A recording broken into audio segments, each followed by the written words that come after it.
Assalamualaikum warahmatullahi wabarakatuh. Sobat RH sekalian, jumpa lagi kita di channel yang keren ini. Keren cadas. Ya sahabat RH sekalian, apa yang disampaikan seorang pengamat yang baru saja diangkat sebagai guru besar, profesor, yaitu Burhanuddin Muhtadi.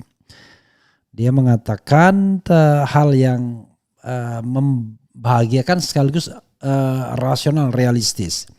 Burhanuddin Muhtadi prediksi Prabowo Gibran versus Anies Muhaimin di putaran 2 Pilpres 2024. Dengan catatan bahwa lembaganya Burhanuddin Muhtadi ini memang selalu menjagokan Prabowo Subianto ya. Sementara seniornya Saiful Mujani Research and Consulting menjagokan Ganjar Pranowo. Tapi sekarang kita tidak tahu bagaimana. Sementara DNJA menjagokan juga Prabowo Subianto. Yang jelas tidak ada yang menjagokan Anies Muhaimin sebagai peringkat pertama. Tapi intinya adalah ini peluang yang baik dan coba kita baca ya rasional apa yang disampaikannya. Burhanuddin Muhtadi prediksi Prabowo Gibran versus Anies Muhaimin di putaran 2 Pilpres 2024. Republika.co.id Jakarta. Direktur Eksekutif Indikator Politik Indonesia Burhanuddin Muhtadi memprediksi pasangan Prabowo Subianto Gibran Raka Buming Raka akan bertarung di putaran kedua Pilpres 2024 melawan Anies Baswedan Muhaimin Iskandar. Prediksinya itu juga merujuk pada hasil-hasil survei yang dirilis belakangan ini. Berdasarkan survei, Burhanuddin mengatakan ketika suara pasangan Prabowo Subianto Gibran Raka Buming Raka meningkat, maka yang biasanya menjadi korban adalah suara dari pasangan Ganjar Pranowo Mahfud MD. Keterkaitan pasangan nomor 2 dan 3 ini diibaratkan Burhanuddin sebagai bejana berhubungan yang saling terkait. Ya namanya bejana berhubungan pasti saling terkait ya.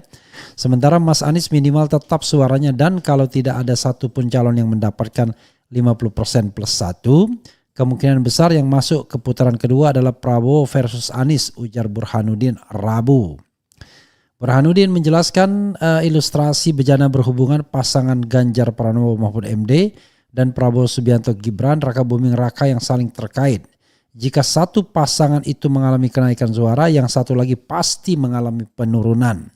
Kalau pola seperti ini berlanjut, di mana basis pola pemilih Jokowi ke Ganjar pindah ke Pak Prabowo, sementara pemilih Anies tetap atau naik secara landai, maka suara antara Ganjar dan Pak Prabowo seperti bejana berhubungan katanya. Meski demikian, Burhanuddin menegaskan agar masyarakat jangan terlalu terburu-buru dalam mengambil kesimpulan, karena masih terdapat waktu sekitar 2,5 bulan untuk melakukan kampanye sebelum proses pemungutan suara. Loh, piye dia sendiri ambil kesimpulan gimana? Selain itu, ia juga menyebutkan apa yang dipaparkannya adalah hasil dari survei yang dilakukan dalam beberapa waktu terakhir. Sehingga analisis yang dilakukannya tidak dapat menjadi acuan pasti terkait apa yang akan terjadi pada 2024 mendatang.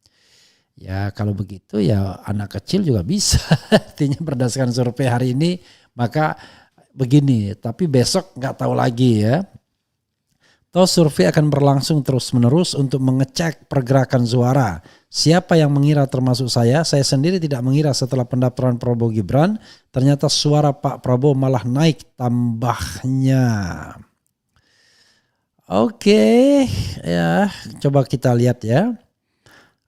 Ini poll tracking 1, 2 dan 3 24%, 40%, 30%. Kalau poll tracking saya tidak tahu, konsisten sekali dan yakin sekali mengatakan bahwa yang akan maju pada putaran kedua adalah Prabowo dan Ganjar. Itu poll tracking ya. Kemudian ini LSI DNJA ya. Juga Amin juga nomor 2. Kemudian tapi Indonesia Political Opinion beda lagi, yaitu 34% Amin, kemudian Indonesia, kemudian 36% Prabowo dan 27% Ganjar. Kemudian Polling Institute Anies juga nomor 2 ya, walaupun masih dalam margin of error 24,3, sementara Prabowo 43,2 dan Ganjar cuma 24,1%. Coba bayangkan ya, padahal kita tahu bahwa Ganjar itu begitu perkasanya, yang dikatakan oleh salah seorang surveyor yang pernah diundang ke sini, dalam 6 bulan terakhir sudah tidak berubah lagi Ganjar yang selalu nomor 1.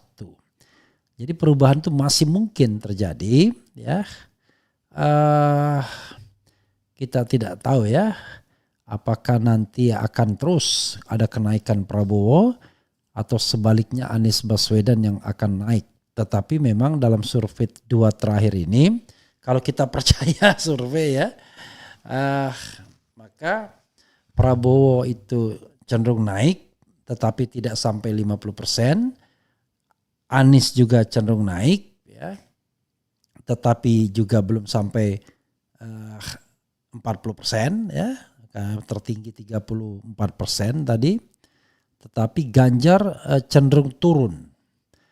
Maka kalau tren ini meningkat terus atau sedikit ada stagnasi, maka upaya yang harus dilakukan Anies memang ya paling tidak memperkuat basisnya, karena dia tidak masuk dalam bejana berhubungan ya. Jadi kalau bejana berhubungan itu gampang. Airnya ke sana ini surut, airnya ke sini yang sana surut, kira-kira begitu. Sementara karena tidak ada bejana berhubungan, Anies ya bisa mengelola sendiri. Tapi mudah-mudahan bisa terus naik. Cuma memang kalau kita bicara tentang Amin menang 1 putaran, ya itu memang optimisme yang harus terus digelorakan. Tetapi yang paling realistis berdasarkan apa yang disampaikan, itu 2 putaran itu adalah hal yang paling masuk akal dan realistis, di mana Amin adalah salah satunya, sementara lawannya either Prabowo atau Ganjar. Kenapa mereka? Ya tadi bejana berhubungan tadi ya, mengayun. Tetapi yang membuat mengayun itu faktor Jokowi sesungguhnya. Ketika faktor Jokowi itu positif, maka Prabowo yang kemudian mengambil peran.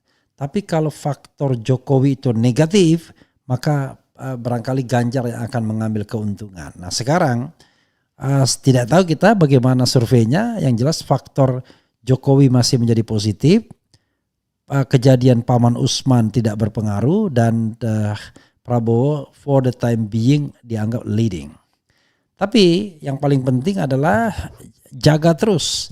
Jangan ada kecurangan dengan memaksakan untuk menang 1 putaran. Ini yang berbahaya di pasangan yang paling tidak dipersepsi punya kekuatan semuanya, baik finansial maupun kekuatan kekuasaan. Jadi please sekali lagi, Presiden Jokowi tidak boleh menggerakkan state apparatus, financial resources untuk memenangkan anaknya. Jadilah bapak demokrasi, bapak bangsa yang menjaga pemilu yang jujur dan adil. Itu yang kita harapkan ya. Sehingga mudah-mudahan dengan demikian kita akan bisa terus berpikir bahwa nanti 2024 muncul pemimpin yang tercerahkan, bukan pemimpin yang menang karena main comberan. Keren, jadas ya, menuju 3 juta subscriber. Mudah-mudahan akhir tahun ini tercapai, walaupun berat juga, 2,91 sekarang atau 2,915, butuh kira-kira ya 85.000 subscriber lagi untuk menjadikannya 3 juta. Saudara sekalian, itu yang bisa saya bahas ya. Wassalamualaikum warahmatullahi wabarakatuh. Ciao.